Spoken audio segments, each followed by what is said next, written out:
Isaiah 66:13. As a mother comforts her child, so will I comfort you, says the Lord.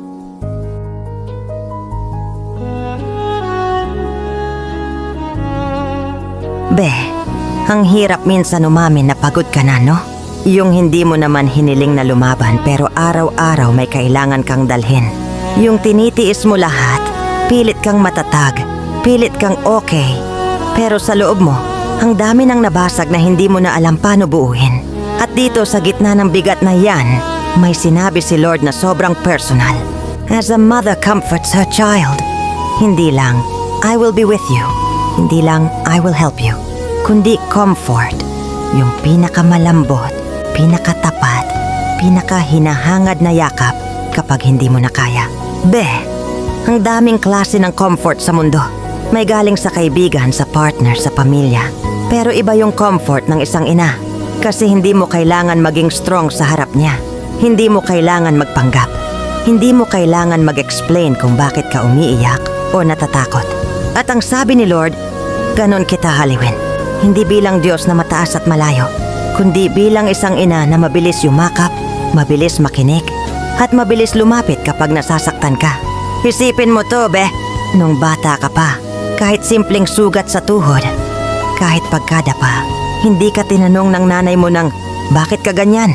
Ang tanong niya lagi, masakit ba? Halika dito. Ganyan si Lord. Hindi niya sinasabing, kaya mo naman yan, o dapat mas strong ka pa. Ang sinasabi niya ay, masakit ba, anak? Halika dito, aaliwin kita. Minsan hindi natin nararamdaman to kasi sanay tayo magtiis. Sanay magsiksik ng sakit. Sanay tumayo mag-isa. Sanay magpakatatag kahit wasak na. Pero Isaiah 66:13 is God literally telling you, hindi mo kailangan tiisin lahat mag-isa. May mga bigat kang hindi mabitawan. May mga tanong na paulit-ulit kang sinasaktan.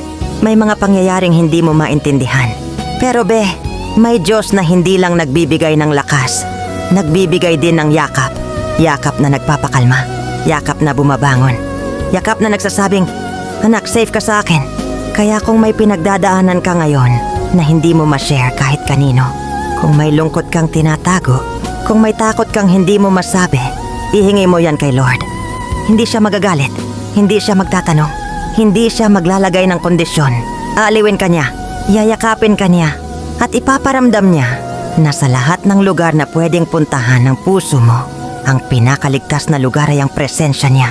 At tandaan mo, be, hindi lang comfort ang binibigay niya, kundi assurance na hindi ka niya iiwan sa season mo ngayon. Baka hindi mo pa nakikita ang sagot. Pero bawat araw na nagigising ka ay patunay na kumikilos siya. Tahimik pero totoo. At darating yung araw na maiintindihan mo bakit kanya iningatan ng ganito. At sana habang pinapakinggan mo ito, maramdaman mo rin yung yakap na matagal mo nang hinihintay.